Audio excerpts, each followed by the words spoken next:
How do you get into a homeless shelter? Imagine finding yourself in a situation where you have nowhere to go.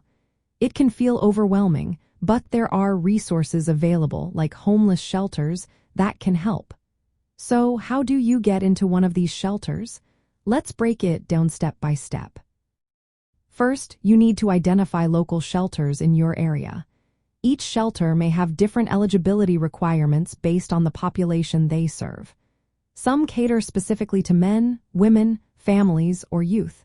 It's important to know what each shelter offers. Next, you will want to arrive during designated intake hours. Many shelters have specific times when they accept new residents, often before a certain evening cutoff. Arriving on time is essential to ensure you can be assessed for entry. Once you are at the shelter, you will typically go through an intake process.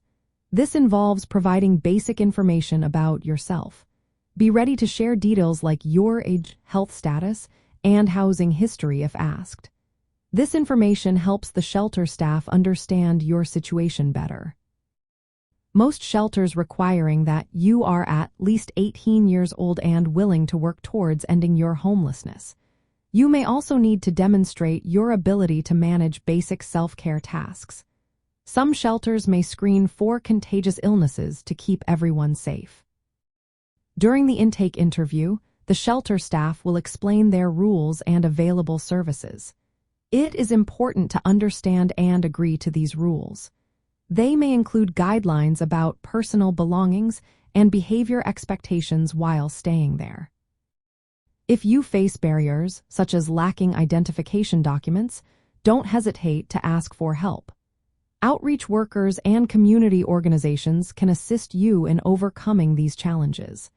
They can provide support to help you gather any necessary documentation. From an anthropological viewpoint, the process of entering a shelter reflects larger social systems. It shows how communities manage homelessness and the various norms and procedures in place. For some, the requirement for identification can be a major hurdle, highlighting how institutional systems can sometimes complicate access to resources. Additionally, some shelters are adopting more trauma-informed approaches. This means they focus on building trust and using sensitive communication during the intake process. Creative methods like informal conversations or art activities can help ease anxiety and stigma.